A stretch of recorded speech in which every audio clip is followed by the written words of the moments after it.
Tegelikult peaks seda uuesti laulma korra. Aga deklareeri koos minuga. Minu hing, minu vaim, minu ihu kuulub kuningale Jeesusele. Ma alistan kõik talle. Kurjal ei ole ruumi.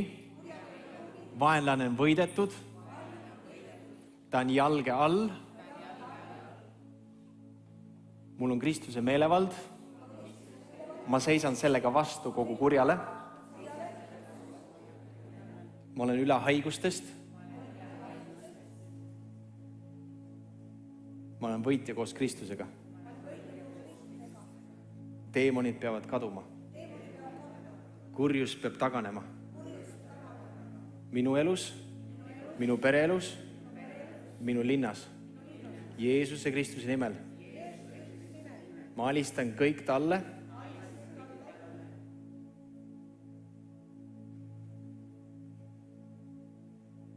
Minu elu kuulub talle.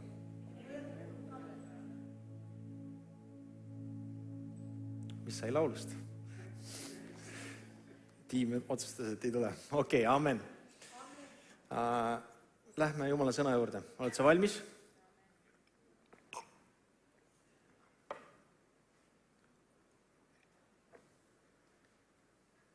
Täna räägime uuest taevast ja uuest maast. Uus taevas ja uus maa, kes teab, et selline asi on tulemas. Kui sa oled ilmutusraamatut lugenud, siis 21 peatükk räägib sellest, et apostel Johannes nägi uut taevast ja uut maad, sest esimene taevas ja esimene maa oli kadunud ning merd ei olnud enam. 2. Peetruse 3.13 sarnaselt ütleb, me ootame aga tema tõotuste järgi uusi taevaid ja uut maad, kus elab õigus. Amen. Ja Jesaja profeteerib 56.17 ette, sest vaata, ma loon uue taeva ja uue maa, ei mõelda enam endiste asjade peale ja need ei tule meeldegi. Amen. Niisiis tuleb täiesti uus vorm, kuid mateeria saab olema sama. Uuendust teostab ise kõikvõimas Jumal oma sõna ja väega. Miks on vaja uut? Miks meil on vaja uut taevast ja maad? Piibel annab mitmeid viiteid, kui sa vaatad läbi Piibli, siis need viited on sellised. Esiteks maa kulub ära ja Jesaja 51 ütleb, maa kulub nagu kuub. Ehk siis, kes on kuuba kandnud või särki või sokki või mis iganes, see kulub ära, kas pole mitte nii? Ja maa kohta öeldakse sarnaselt, et see kulub ära. Teiseks, vana maa on korruptsiooni ja needuse sidumise all. Olgu maapind neetud sinu üleastumise pärast, 1. Mooses 3.17, siis Jumal ütleb Aadamale, et tema üleastumise pärast on see needus tulnud ja vana maa on selle needumise all, see tuleb vabastada sellest. Uut maad on vaja uue inimkonna asustamiseks. Ehk siis kõik, kes on Kristuses, saavad uuendatud ja kirgastatud ihud, kes on lugenud pühakiri, räägib sellest, et on üks ülestõusmine, kus meile antakse kirgastatud ihud, nii-öelda ihu 2.0, mis on nagu teistsugune versioon meist, täiuslikum versioon meist. Ja see kirgastatud ihu, et see vajab uut keskkonda. Ja maa peab saama kõrgema tasemeliseks, ehk siis maa 2.0 peab ka tulema, maa. Ei saa see vana enam olla, see vana taristu enam ei tööta. Et uus software ei jookse vana arvutis, eks ole, meil on vaja raudvara uuendada. Samamoodi maad on vaja uuendada, vana maailm on liiga materiaalne uue inimkonna jaoks, kes on nii vaimne kui füüsiline. Ta on liiga lihalik, ta on liiga materiaalne, see peab olema natukene advanced, rohkem arenenum. Uus maailm ei sobi vana inimkonna jaoks, kuna see on liiga vaimne.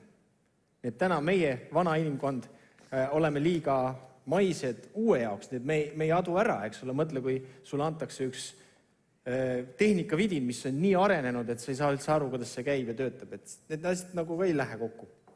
Aga see renoveerimine tuleb ja see ületab kõik, mille mida nägi Aadam, ehk siis mõni võib diskuteerida, et kas Aadam ja Eva Eeden aias, kas see oli täiuslik, kas see oli see, mis tuleb, on parem. See on nii palju parem, mis on tulemas.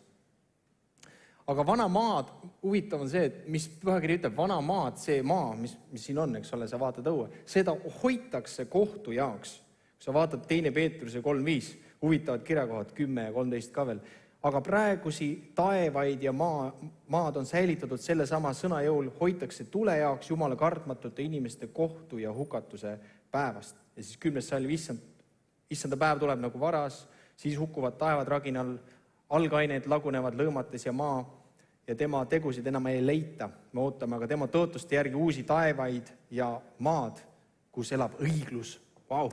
Niisiis huvitav, eks ole, et see vana, et enne kui uut tehakse, siis vana on nagu justkui nagu kohtupäevaks hoitakse, et siis kui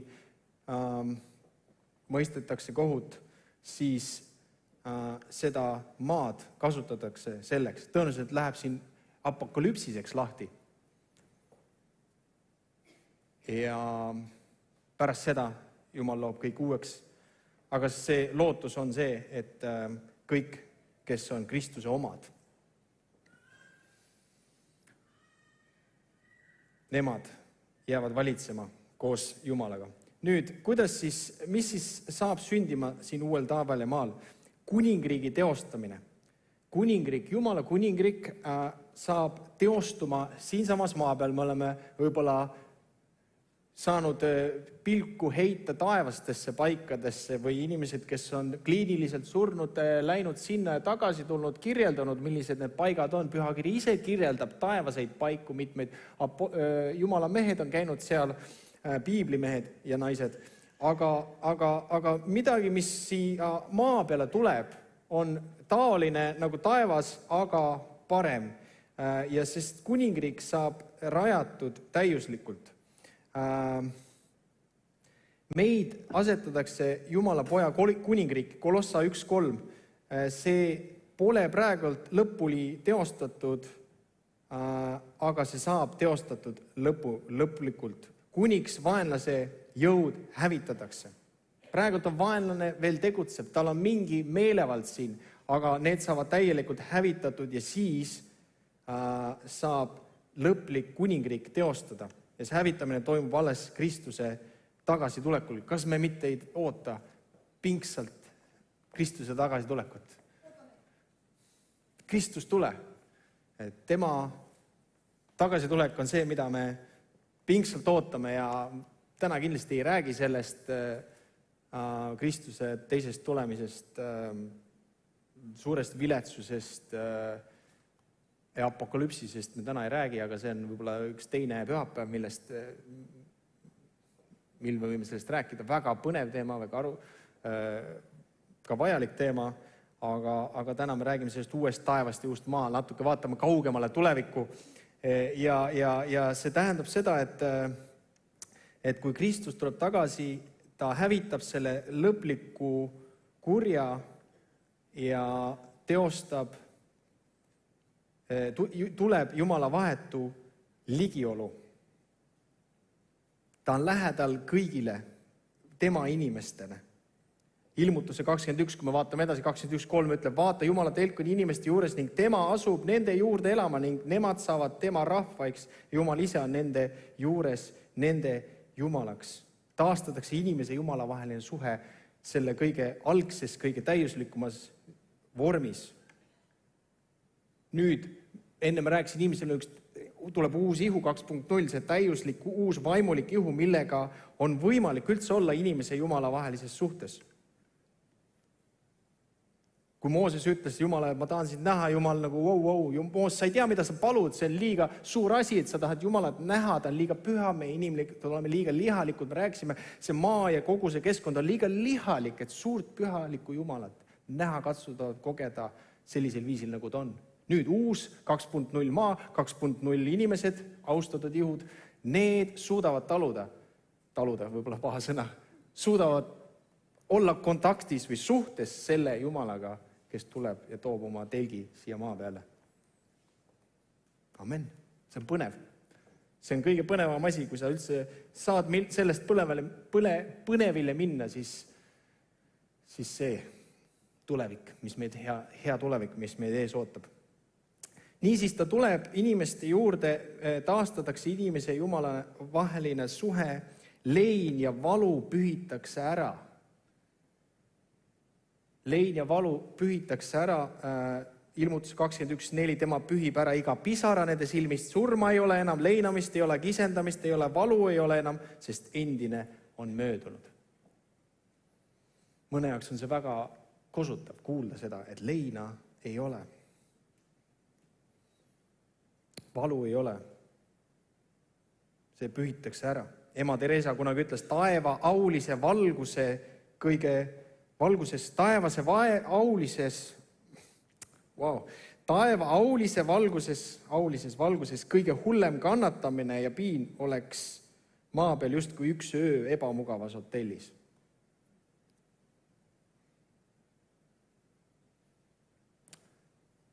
Et see on nii auline, mis meid ootab, see on nii vägev, see on nii imeline, see on nii võimas, et selle kõrval maised kannatused on justkui üks ebamugavas hotellis üks öö.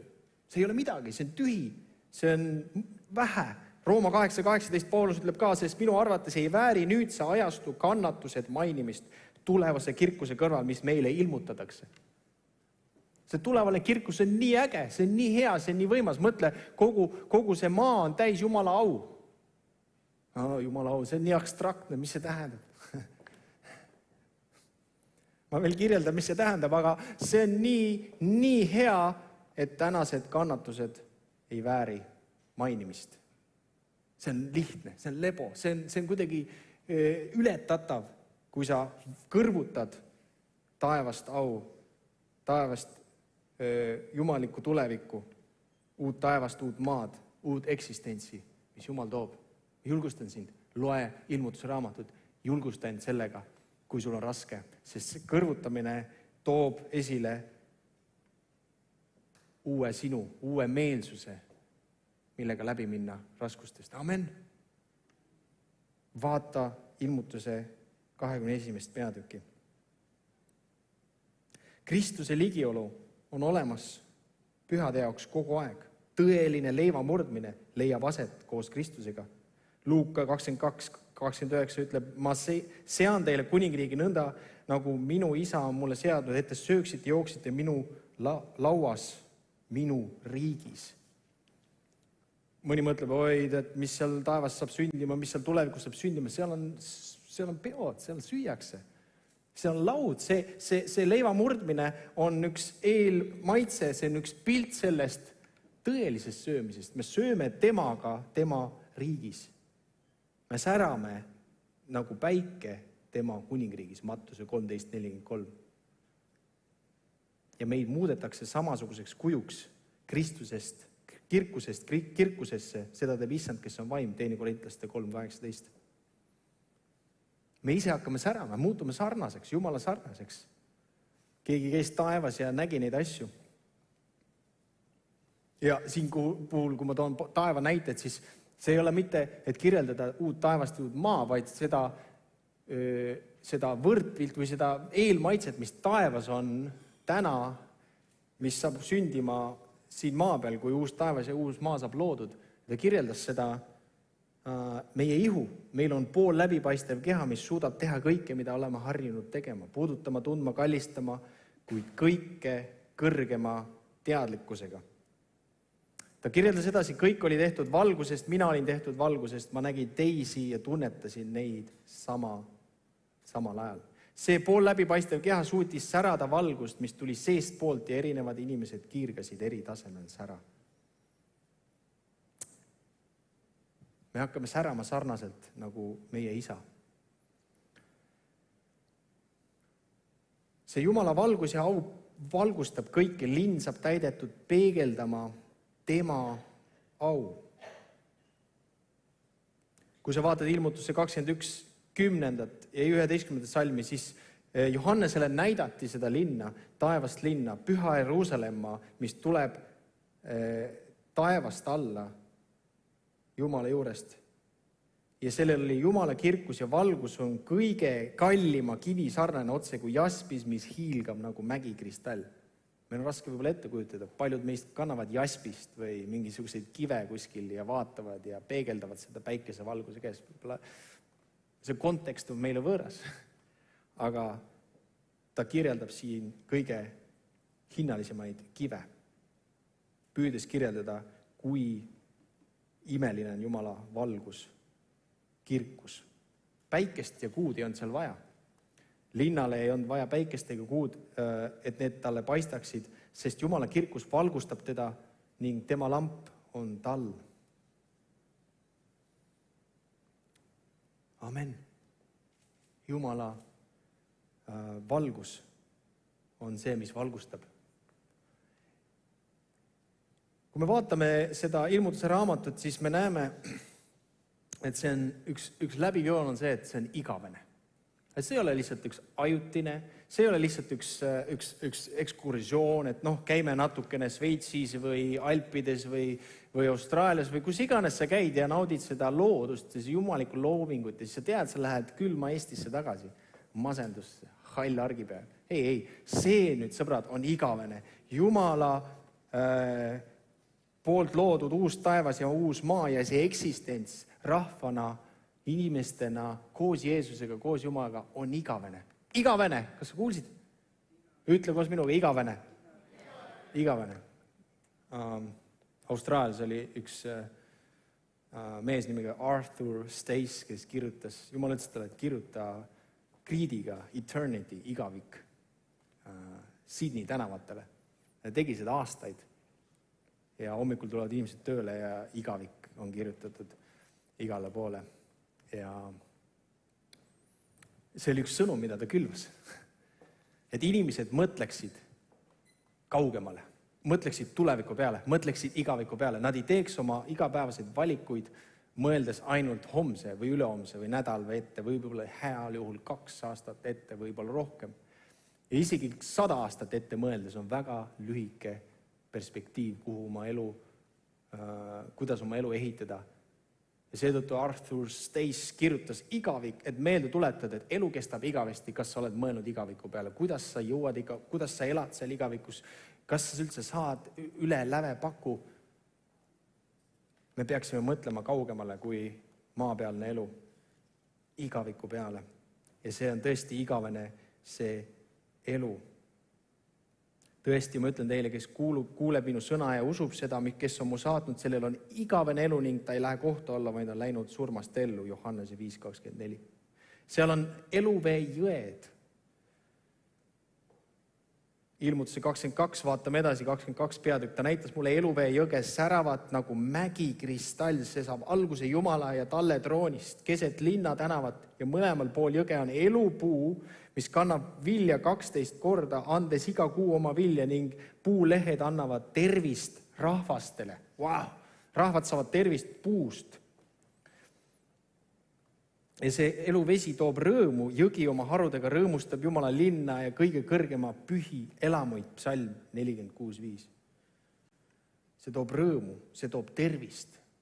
See on meid ees, sõbrad, see on meid ees ootamas. Me peaksime tõusma praegu toolidele ja hüüdma halleluuja, wow, yeah! Fantastiline. Tulevik on meid ees ootamas. Veel üks tunnistus, kuidas ühest inimest, kellel oli surmalähedane kogemus, läks taevasse, nägi neid asju, tuli tagasi, kirjeldas neid asju. See on see, kuidas ta kirjeldab elava vee jõge. Sellest võiks teha põnevusfilmi. Oma üllatuseks ja rõõmuks leidsin ma, et ma saan vee all mitte ainult hingata, vaid ka naerda ja rääkida ja näha ja kuulda. Olen proovinud vee all rääkida, hingata tõenäoliselt seda ei õnnestu, rääkida võib-olla, naerda ja näha ja kuulda, eks ole. Kõik need meie jaoks võimatud asjad. Ja ta ütles, ta sai ta sama loomulikult teha nagu vee peal. Wow. Ma olen küll unes näinud tihti, kuidas ma vee all nagu ujun ja välja ei tule, sest ma saan hingata seal. Mul on Ja mul ei ole uimeid. Ma saan hingata seal kuidagi loomulikult. Tõenäoliselt ma käisin siis unes taevas. Aga nüüd selle eluvee jõe mõte ei ole lihtsalt nii-öelda dimensiooniline sensatsioon, et wow, vaadake, mida ma saan vee all teha kõike. Aga selle mõte on, nagu ma ütlesin, tervist tuua rahvastele ja seesama naisterahvas kirjeldab, et aastad koorusid inimestelt maha nagu mask, kui me istusime jõe ääres. Tegelikult uueneb selles eluandvas vees meie kõigi iga, aga tema muutus korraga ebatavaliselt kauniks ja nooreks. Sa uuened, sa noorened, sa värskened, sa tervened. See on midagi imelist. See voolab Jumala troonist, saalist alla ja toob elu kõigile ja kõigele, kes puutuvad selle elava veega kokku. Seal on viljapuud toiduks ja jõe ääres, Hesekiel 47:12, jõe ääres selle kaldal, siin ja sealpool kasvab kõiksugu viljapuid, nende lehed ei närtsi, nende vili ei lõpe, nad kannavad igas kuus uudse vilja, sest vesi nende jaoks voolab püha must, nende vili on toiduks ja nende lehed on terviseks. Wow. Seal on viljad.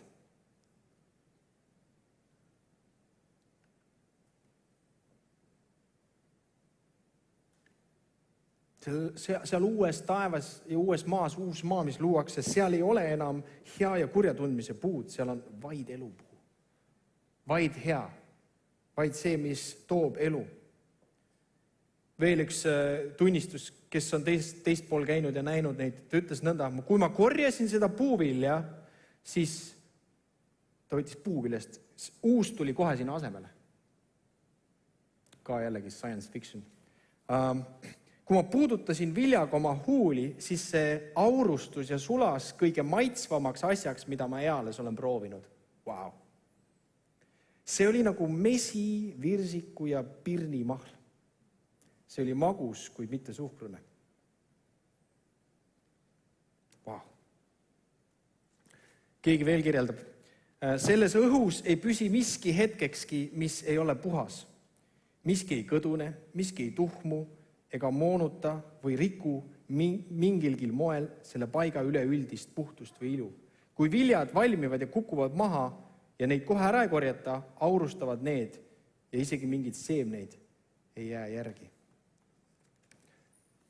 See on täiuslik keskkond. Seal ei ole sellisel viisil kõdunemist või mädanemist või roiskumist. Ja see ootab meid ees. See ootab sind ja mind ees. Puhkamine, hingamine töödest. Tulge minu juurde kõik, kes te olete vaevatud ja koormatud, mina annan teile hingamise. Me saame seal puhata.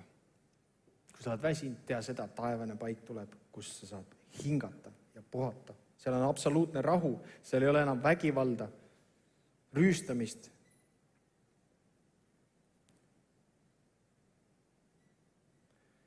Keegi ütleb nõnda, et seal ei olnud mingit kurvastust, ei olnud valu, ei haigust, ei surma, ei lahkumisi, pettumusi, pisaraid, kui ainult rõõmupisarad olid. Seal ei olnud purunenud lootusi, nurjunud plaane, ei olnud ööd, torme ega isegi varje, vaid valgus, rõõm, armastus, rahu, hingamine igavesest ajast igavesti. Amen. Kas sa tahaksid sinna paika minna? Ma küll tahan. See on meie Jumala täiuslik kuningriik. Tema riik, tema valitseb. Kuri ja vale, hingevaenlane on välja heidetud, lukku pandud igavesest ajast igavesti. Seal on täiuslik Jumala ülistus, igavene, lakkamatu Jumala teenistus, ilmutuse 7.15. Nad on Jumala trooni ees ning teenimas teda ööd ja päevad, teda templis. Templi asemel on Jumal ja tal. Ülistusega liitub müriaad ja tuhandeid inglid, kogu loodu, taevad, maal ja maa all. Ülistuses tiim, pange tähele. Ilmutuse 5.11 ütleb, ma nägin ja kuulsin paljude hinglite ääli trooni ja olevuste ja vanemate ümber ning nende arv oli 10 000 korda 10 000 ja 1000 korda 1000. okei. Siin läheb matemaatika keeruliseks, taevane matemaatika. Aga keegi, kes on taevas käinud, jällegi kirjeldab seda natukene sügavamalt. Ütles nõnda, Jumala troon oli kõige keskel. See koosnes kõige suurejoonelisematest väljapanekutest, inimeste kunstist, ülistusest, tantsust ja loovusest. Ülistajad, laul ei ole ainuke. Sinna tuleb tants ja loovus ja nii edasi.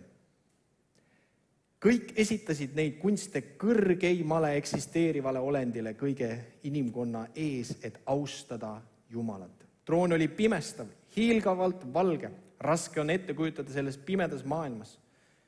Tohutu inimeste hulk, mehed ja naised, poisid ja tüdrukud tantsivad ja laulavad kaasa massilises kooris kiitust kahele troonil istuvale. Amen.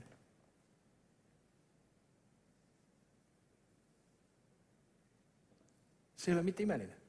Kas me võiksime ülistada teda? Juba praegu.